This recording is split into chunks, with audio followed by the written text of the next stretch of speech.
Bonjour tout le monde, c'est Mathieu de la bibliothèque de DDO. Re-bienvenue au coin des ados, le coin de l'internet où je vous fais une suggestion de lecture basée sur un nouveau livre que j'ai lu et qu'on vient de recevoir à la bibliothèque sans spoiler. Cette fois-ci, j'ai décidé d'y aller avec le roman Spider-Man Miles Morales dans l'ombre du vautour par Brittany Morris. Il s'agit du préquel officiel au jeu vidéo Spider-Man Miles Morales. L'histoire se situe donc entre le jeu vidéo Marvel Spider-Man et sa suite, Marvel Spider-Man Miles Morales. Alors, tenez-le vous pour dit, le livre contient des petits spoilers concernant l'histoire de Miles dans le premier jeu vidéo. Et je n'aurai pas le choix de les révéler pour parler du livre. Par contre, vous n'avez absolument pas besoin d'avoir joué au jeu vidéo Spider-Man ou vouloir jouer à la suite Spider-Man Miles Morales pour lire le livre. L'histoire est contenue en elle-même. Aussi, pour ceux qui ont vu le film Spider-Man dans le Spider-Verse, ce n'est pas la même histoire du tout. Ici, Miles Morales a perdu son père dans une terrible explosion durant les événements du premier jeu. Le livre commence alors que Miles est déjà Spider-Man depuis quelques semaines, donc pas d'origin story.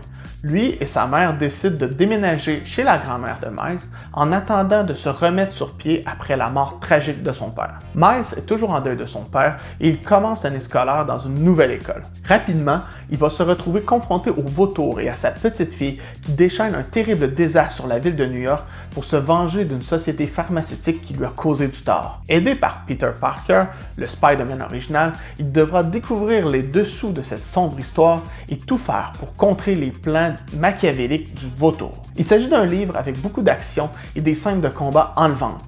Mais c'est avant tout un livre sur Miles, sur le type de super-héros qu'il veut devenir et sa relation avec son mentor Peter, ses amis et sa mère.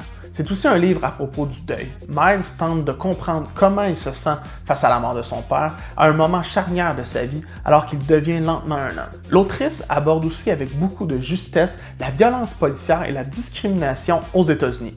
Elle explore la relation que Miles entretient avec les forces de l'ordre en tant que super-héros masqué d'une part et enfant d'un père afro-américain et d'une mère portoricaine de l'autre. Contrairement à Peter, lorsque Miles retire son masque, le regard des forces de l'ordre change en raison de la couleur de sa peau.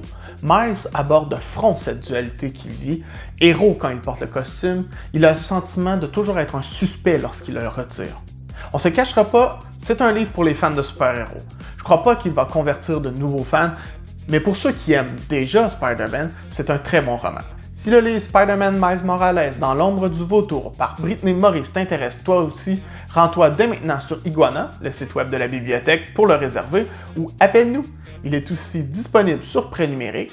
Les liens sont dans la description. Et avant de quitter, n'oublie pas d'aimer la vidéo, de la partager, de commenter et abonne-toi à la page Facebook et YouTube de la bibliothèque car ça nous aide toujours vraiment beaucoup. Et je vous dis à la prochaine!